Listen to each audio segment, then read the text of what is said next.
ধর্মের দাবিদার, ইসলাম ধর্মের দাবিদার বলে দাবি করে, তাই না? আরে সংবিধানে প্রথম বিসমিল্লাহির রহমানির রহিম সংযোজন করেছিলেন শহীদ প্রেসিডেন্ট জিয়াউর রহমান। আল্লাহর উপর অবিচল আস্থা বিশ্বাস স্থাপন করে রাষ্ট্র পরিচালিত হবে এই কথা সন্নিহিত করেছিলেন শহীদ প্রেসিডেন্ট জিয়াউর রহমান।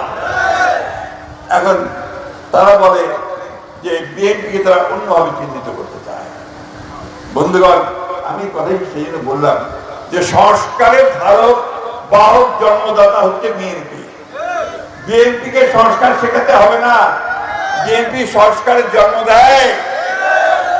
একইভাবে দেখেন এই 31 দফার মধ্য দিয়ে আজকে আমরা নতুন করে মানুষের মধ্যে নতুন আশা জাগিয়ে দিচ্ছি।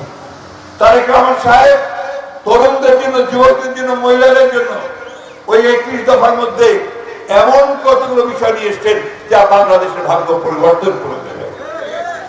আজকে আমরা কেউ কি জানি যে আমাদের এই যে তরুণ ছেলেরা বেশিরভাগ বেকার, তাই না? চাকরি নাই, বাকি নাই, ব্যবসা বাণিজ্যের সুযোগ নাই, তাই না?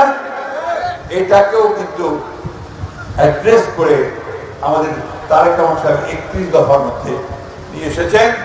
সেখানে তিনি বলেছেন কিভাবে তিনি তরুণদের জন্য 1 কোটি চাকুরির ব্যবস্থা করবেন।